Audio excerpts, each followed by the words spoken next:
In the year 2057, the sun was dying and Earth was freezing. The last hope for humanity rested on a mission to reignite the sun using a massive stellar bomb. A spaceship named Icarus II traveled toward the star, carrying 8 astronauts and the enormous payload. Inside the ship, the crew worked in silence under the bright reflections of solar light. Dr. Searle, the ship physician and psychological officer, often spent time in the observation room, adjusting filters to watch the sun as closely as he could. The light filled the chamber, and his skin glowed orange under the reflection. During dinner, he told the others about the experience and recommended they all try it. Around the table sat physicist Robert Capa, engineer James Mace, pilot Cassie, biologist Corazon, communications officer Harvey, navigator Trey, and Captain Kaneda. None of them seemed eager to look directly into the sun the way Searle did. Kaneda warned the crew that they were approaching the dead zone, where communication with Earth would be lost. Before that happened, they were allowed to send their final messages. Capa recorded a video for his parents and sister, telling them that they would know the mission succeeded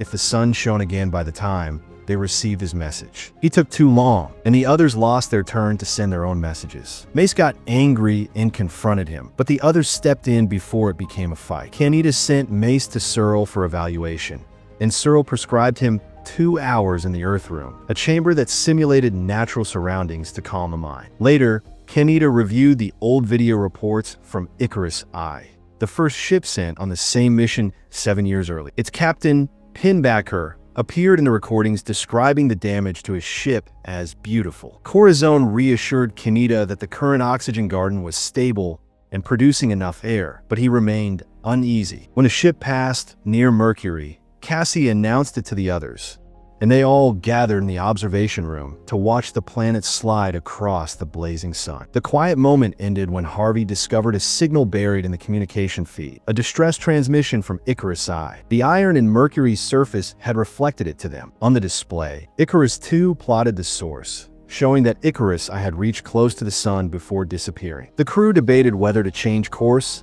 and rendezvous with the lost ship. Mace argued that the mission to deliver the bomb was more important, but Corazon and others believed the first ship might have survivors, spare food, oxygen, or a second payload that could improve their chances. Kaneda left the final decision to Capa, who ran calculations and concluded that having a second bomb could double their odds of success. Kaneda agreed to alter their trajectory. Navigator Trey adjusted the course, but during the process, he forgot to realign the massive mirrored shields protecting the ship from sunlight. The mistake exposed part of the hull, and several panels were burned by direct solar radiation. Kaneda and Capa suited up and went outside for repairs while Cassie maneuvered the ship to block the damaged section. When she angled the shields, reflected light struck the communication towers, melting them, and then hit the oxygen garden. Corazon watched helplessly as flames engulfed her plants, venting oxygen into space to extinguish the fire. With the oxygen supply dropping,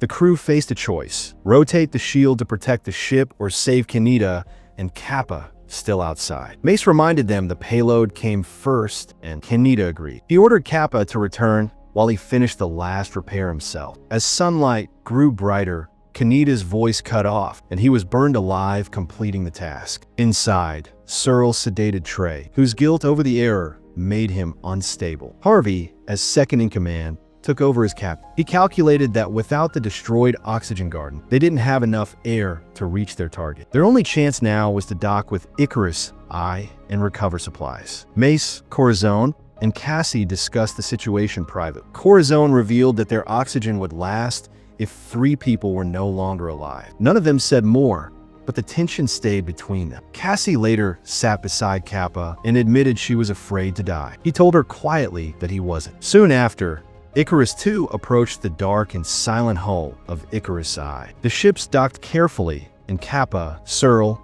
Mace, and Harvey boarded the derelict vessel, leaving Cassie, Corazon, and the sedated Trey behind. Inside, dust covered every surface, floating in the air like fine ash.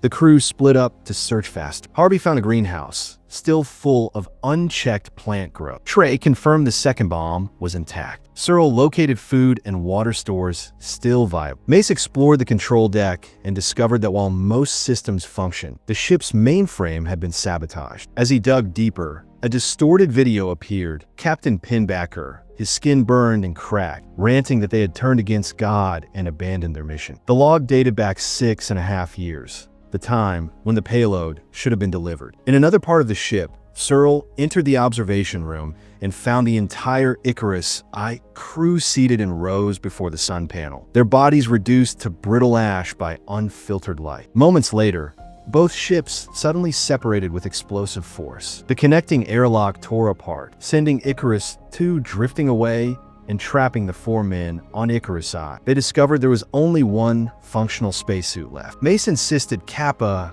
should wear it since only he knew how to operate the bomb. Harvey objected, claiming command priority, but Mace and Searle ignored it. To reach Icarus II, they improvised, wrapping themselves in insulation panels to survive the vacuum for a few seconds. Someone had to stay behind to open the outer hatch manually, and Searle volunteered. Cassie positioned both ships. Searle triggered the release, and the others were blown into space by decompression, pushing toward Icarus II. In the chaos, they collided with the hull, and Harvey spun away into the void, freezing instantly. Kappa reached the airlock and pulled Mace inside. Back on Icarus I, Searle walked calmly to the observation room and sat among the ashes, letting the sun consume him. Later, Mace reviewed the system data and confirmed that the airlock disconnection hadn't been a malfunction. Someone had done it manually. Since all 4 men had been on Icarus I, and the women were still on Icarus II, the only possibility was Trey, despite being sedated. Corazon calculated that with 2 fewer people alive, 1 more would have to die for the rest to finish the mission. Mace offered to kill Trey, and Kappa reluctantly agreed, believing it necessary. Mace entered the infirmary with an electric scalpel, but the bed was empty. He found Trey sitting in the Earth room, dead by suicide, his wrist cut open. The rest of the crew gathered silently around the body. Mace blamed Kappa for changing course to Icarus I, and accused him of causing all their deaths. They fought, stumbling across the deck, gasping in the thin air. Soon after, Kappa returned to the control center and ran a life support check. The ship's AI reported insufficient oxygen for all remaining crew to reach the delivery point. Kappa argued that they had oxygen for 4, but the system replied there were 5 people on. He froze, then ran to the observation room. There, in the blinding sunlight, stood a disfigured figure, Captain Pinbacker, alive. His skin was charred. His voice cracked as he muttered about God and judgment. He had secretly boarded Icarus II during the transfer and had been hiding ever since. Kappa shielded his eyes and backed away as Pinbacker stepped toward him, moving through the glare like a shadow against fire. The captain muttered that he had spent 7 years talking with God and that humanity did not deserve to touch the sun. When Kappa tried to reach the door, Pinbacker lunged forward, slashing his stomach with an electric scalpel. Kappa stumbled out of the room and shouted for Icarus to increase the filter brightness to full sunlight. But the exposure only scorched the walls and didn't kill the intruder. Pinbacker pursued him through the corridors while alarms echoed. Kappa reached an airlock and sealed himself inside, bleeding through his suit. Pinbacker locked the hatch manually from the outside and turned away toward the coolant tank that held the ship's computer cores. One by one, he pulled the mainframes from their freezing baths, shutting down Icarus II's power. In another section, Corazon knelt in the burned remains of her garden, searching among the ashes. Beneath a blackened leaf, she saw a tiny green sprout pushing through the soil. She smiled faintly and stood up to tell the others, but Pinbacker appeared behind her and drove the scalpel into her chest. The lights across the ship dimmed and died. Cassie woke in darkness and took a flashlight, calling for the others. She stepped through narrow corridors, her breath loud inside the silence, until the beam caught the twisted outline of Pinbacker. He turned his head toward her, and she ran. In the coolant chamber, Mace reactivated an emergency battery and forced the computer back online. He saw Kappa on the camera feed and told him to use the communicator inside the suit helmet. Kappa's voice came through weak and strained as he explained that Pinbacker had boarded the ship and sabotaged the systems. Without hesitation, Mace left the console and climbed into the coolant tank to reach the damaged panels. The water was near freezing. He descended slowly, pressing each panel back into place with his bare hands. His breath turned into mist, and ice began forming on his suit. As he locked the final connection,